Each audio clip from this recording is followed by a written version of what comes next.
Salut mes amis, écoutez l'histoire du stress au travail. Il était une fois dans une petite entreprise appelée Entreprise A, un groupe d'employés passionnés et dévoués. Ils travaillaient dur chaque jour pour contribuer au succès de l'entreprise. Cependant, leur engagement inlassable était souvent ignoré et ils étaient confrontés à un stress au travail croissant en raison de l'excès de travail, du manque de reconnaissance et de la non-bienveillance et un salaire dévalorisant. Parmi ces employés se trouvait Alex, un gestionnaire de projet ambitieux. Il se retrouvait souvent à jongler avec plusieurs projets simultanément, travaillant tard le soir et pendant les week-ends pour respecter les délais serrés imposés par la direction. Malgré ses efforts acharnés, ses accomplissements passaient souvent inaperçus. Il se sentait épuisé et dévalorisé, son stress au travail atteignant des niveaux alarmants. De même, Sarah, une analyste financière talentueuse, se trouvait dans une situation similaire. Elle était chargée de l'analyse des données financières complexes de l'entreprise, mais son travail méticuleux et ses rapports détaillés étaient rarement pris en compte lors des décisions importantes. Son salaire ne reflétait pas la valeur qu'elle apportait à l'entreprise, ce qui ajoutait à son stress et à son sentiment d'injustice. En plus de l'excès de travail et de la non-reconnaissance, l'entreprise manquait de bienveillance envers ses employés. Les gestionnaires étaient rarement disponibles pour écouter les préoccupations des employés. Et les politiques de l'entreprise semblaient ignorer les besoins et les défis auxquels ils étaient confrontés au quotidien. Cette absence de soutien contribuait à un environnement de travail toxique où les employés se sentaient isolés et non pris en charge. Le salaire dévalorisant était un autre facteur de stress majeur pour les employés.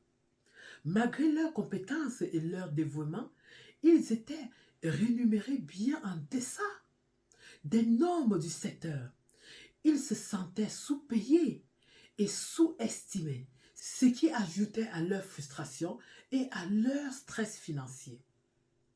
Un jour, les employés de l'entreprise A décidèrent de se réunir pour discuter de leurs préoccupations. Ils formèrent un comité de représentation du personnel et organisèrent des réunions avec la direction pour exprimer leurs inquiétudes. Ils plaidèrent pour une charge de travail plus raisonnable, une reconnaissance adéquate de leurs efforts, un soutien bienveillant de la part de la direction et des salaires équitables. La direction, confrontée à la pression des employés, se reconnaissant enfin l'importance de leur contribution, décida de prendre des mesures. Ils embauchèrent du personnel supplémentaire pour alléger la charge de travail, mirent en place un système de reconnaissance formelle et valorisèrent les salaires des employés pour les aligner avec les normes du secteur. Superbe, non? Ces changements positifs eurent un impact immédiat sur l'ambiance au travail. Les employés se sentirent enfin valorisés et respectés. Leur stress au travail diminua à mesure que l'excès de travail était réduit. La reconnaissance augmentait, la bienveillance devenait plus présente et les salaires étaient ajustés à leur juste valeur. L'histoire de l'entreprise A met en lumière l'importance cruciale d'offrir un environnement de travail équitable, bienveillant et reconnaissant. L'excès de travail, la non-reconnaissance et un salaire dévalorisant peuvent créer un stress immense chez les employés, affectant leur bien-être mental et physique.